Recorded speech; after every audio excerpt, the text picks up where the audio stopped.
Right, so as I mentioned, this park next to us is a very popular spot in the summertime. This is called Confederation Park. It was built in 1967 to celebrate Canada's 100th birthday. The marina that you do see here too is a very busy marina here in Kingston. We have pay for tuition, for accommodation, books, uniform, it's all covered by the government. However, if they do not fulfill the full 12 years that they've signed up for, then they have to pay all that money back to the government. Now more importantly, the area of land that RMC is now sits on is also a really big piece of history here in Kingston and in Canada. That was the location of the Royal Naval Dockyard. So that is where they constructed all of the big warships that were needed during the War of 1812 and onwards.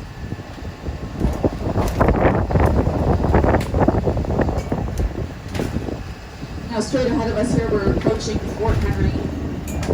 This is one of our most popular tourist attractions here in Kingston.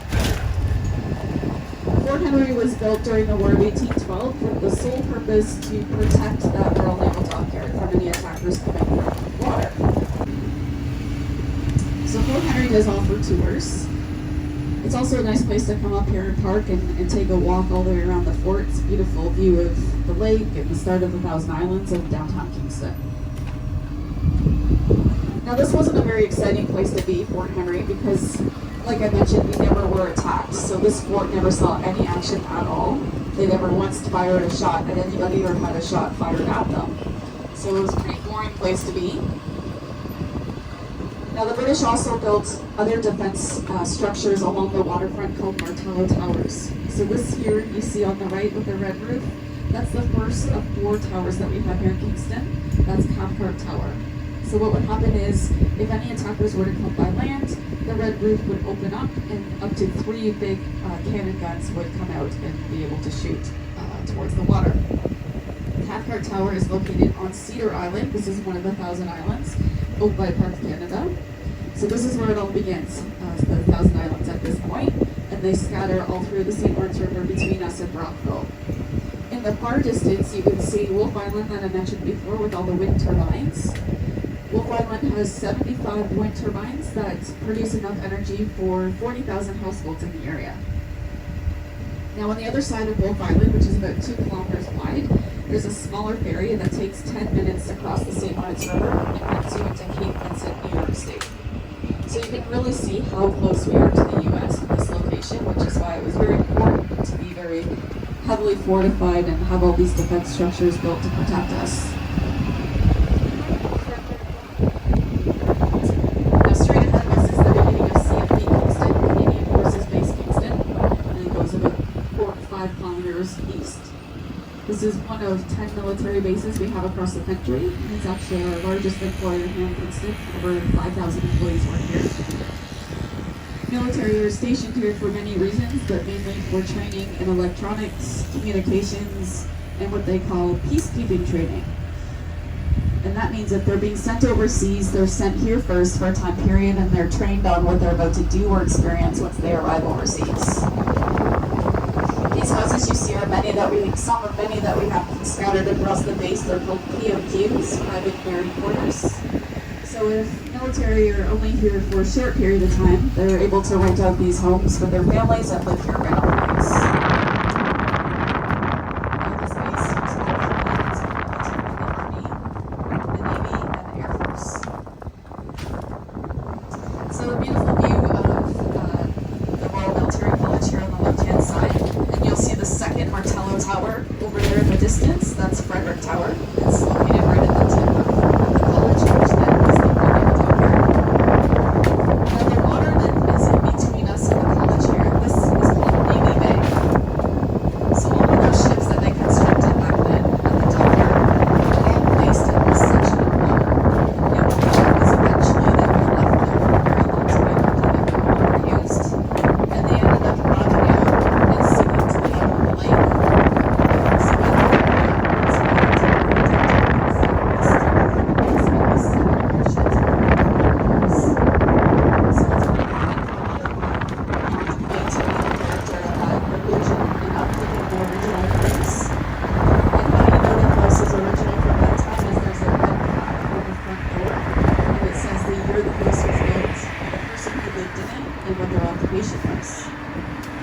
last time I drove through, I think I only counted 2 of the homes that had a woman's name on it.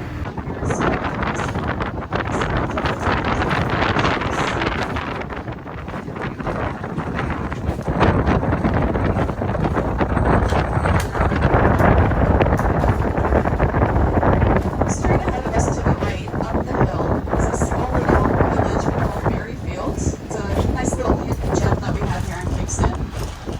It was actually designated the first heritage village here in Ontario. It was constructed in 1814, and it mainly housed a lot of the workers of the Royal Naval Dockyard. Now we're going to be crossing back over the LaSalle Causeway Bridge. Back in the 1800s, this was a long wood bridge, and they called it the Penny Bridge.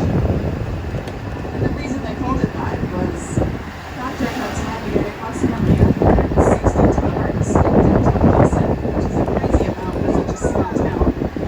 And what would happen was the workers over here at the Royal Naval Dockyard would often cross over the bridge in the evening hours and attend one of these many taverns. Maybe they wouldn't end up coming back. Maybe they wouldn't end up showing up for work on time the next day. It became a big problem. So the city decided to introduce a toll of 1 penny to cross over to try to deter them from doing it so much. If you take a look to the left here as we cross the bridge, you'll see the Martello Tower that we have on the water there. That's the one that was that one is short.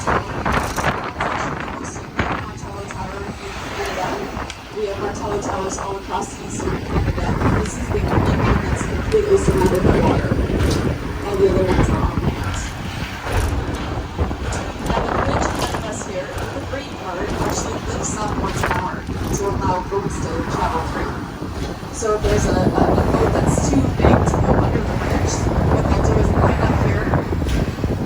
On the hour, if there's a line of boats, this part will lift right up to allow them to come through. And believe it or not, it actually causes a pretty bad traffic jam in downtown Kingston. I know you guys are from much bigger cities, that might be kind of funny to you, but sometimes the process can take 10 to 15 minutes. So it's so much of a problem that they're actually building a bridge to cross the river over in that location, which is going to be done in 2022. So that'll be a second way to cross over and that means not in traffic.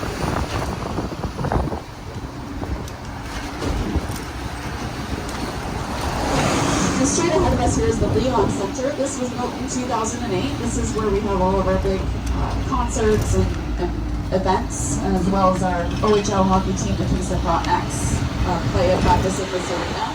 This is formerly the K-Rock Center. It'll always be the K-Rock Center to me, just like it'll always be the Sky Dome, Rogers Center. But if you take a look here at this stone wall that we're passing by on the ground, this was the original wall of that fur trading post by the French. So that's the oldest piece of history we have here in Kingston, dating back to the late 1600s. Take a look at the name of the street as we drive by here. The Tragically Hip Way. The Tragically Hip's last concert was at the Leon Center there. So we dedicated the name of the street after the band. That's how much we love them.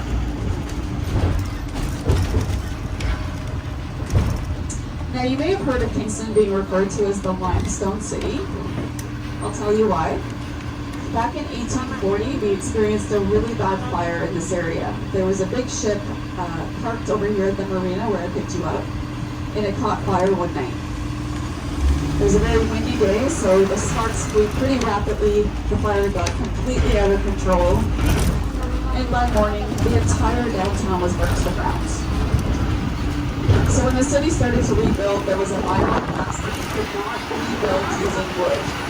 No structure in this area could be built with wood to avoid that problem from happening again. So they could only use gray limestone or red brick. And because there's an abundance of limestone in the area, and it was the cheaper option, that's what most people chose to use.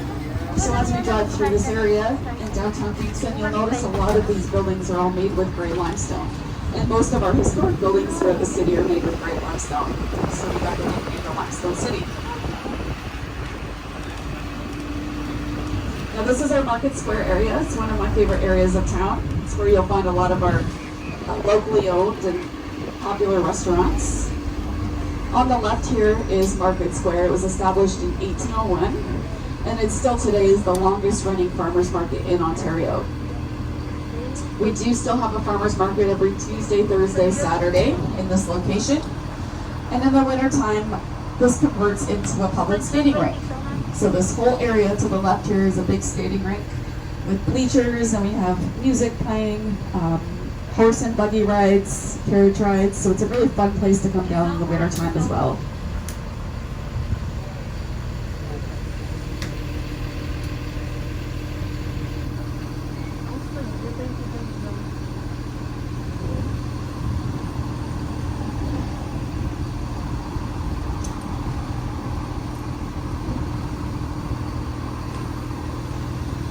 So as we turn onto King Street here, King Street was a place for all of our wealthy merchants and bankers and politicians all built their big fancy mansions back in the 1800s. So as we drive along the streets, you'll see a lot of really big, beautiful homes that were built during that time. A few other important buildings along the way here.